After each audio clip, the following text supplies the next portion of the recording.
verses today, but in Jeremiah 29:11, what does God promise us? He says, "For I know the thoughts that I think towards you, saith the Lord, thoughts of peace and not of evil, to give you an expected end." So when we start looking at balance, who needs balance in their life? Everybody. Men, women, kids. How many 12-year-old, 13, 14, 15-year-old kids are stressed out, depressed, unhappy in school or whatever's going on? So everyone needs balance in their life. The reason I started going out and speaking on this topic is because of my own life. At 40 years old, I owned 13 businesses, and I was the most miserable that I had ever been in my entire life.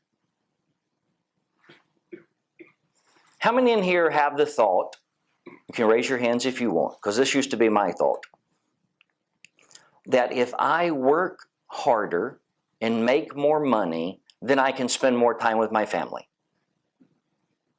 Anybody want to admit that you have that thought currently? I'll admit it. The pastor's the only one that's honest. And oh, I saw one in the back. It's easy to fall into that. Because the human side of us says, well, if I have money, and if I have status, and if I have material things, then what do I have? I have the American dream. I have everything I need. And then what happens? A curveball comes at us. A health issue, a financial issue, something outside of our control. And the richest man in the world cannot pay to cure cancer. The richest man in the world would not be able, or woman, will not be able to buy their way out of hell. You know, where do you find balance? You find it in God's Word. How many of you have heard that in your entire life? Oh, just take this Bible right here, get into it, and your life will be good. I try to read it every day. Try. I wake up in the morning and I say, I'm going to read my Bible. And then something happens. And well, I'll read it at lunch. And something happens. And well, I'll read it at dinner. And something happens. My wife's here, so she'll already know this. You know, I can go to the gym for an hour or two or three sometimes. But I struggle to spend 5 minutes in God's Word.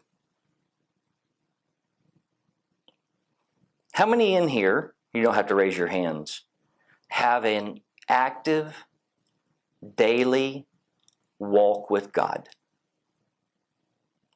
Reading the Bible, not just opening it up and reading. Oh, okay. Yep, 5 minutes, I'm good. How many actually apply this? If you got mold in the corner of your house, do you just paint it with kilts and leave it? And then caulk it the next time and do whatever, just keep covering up? Or do you need to cut that sheetrock out and find out what's causing that mold? But how many times in our own life, our own walk with Christ, do we not deal with issues? We know we have sin in our life. We know there are things going on. We know we need God control, but we deny. We delay spending more time with our spouse or our children. I'll do that later. And I did that for years, and it doesn't work. Have you heard the phrase from anyone that you've been trying to witness to?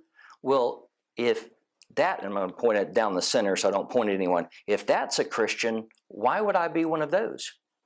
In your life right now, everything is going backwards. Everything is going sideways. You can't get along with anyone. Every conversation ends up in an argument, and so on. And you're a saved, born-again Christian. Really dig into your pride. Who in here has been hurt before? Who in here has been rejected before? The Bible clearly talks about the seed of bitterness. What does that do to us? How does it affect us?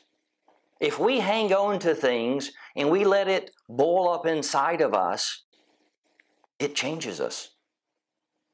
We react in ways we shouldn't react. How many times did Jesus answer to Peter that you had to forgive someone? 7 times 70. I'm going to go out on a limb here, and I hope the answer is no to this, and you don't have to respond now. Is there anyone in this church that hadn't talked to someone in the last month or year or 10 years because of some issue? When I was coming back to God and wanted to give God control of my life, the hardest step was going back to people who I had offended over the years and making it right with them. How many in here are going through something right now in your life and you don't know what God wants from you? What if I do this? What if I do that? What we need to do is into God's Word, right? If being a Christian was easy, every church in America would be full and be building new buildings. Being a Christian and serving God makes life easier because we make decisions based on God's will in our life. But if you've been making decisions in the earthly side and you want to come back to God, as you start to come back, don't blame God for the consequences you're going through. If you want to be stronger in your faith and you want to be stronger in your walk with God, what do you think you have to do?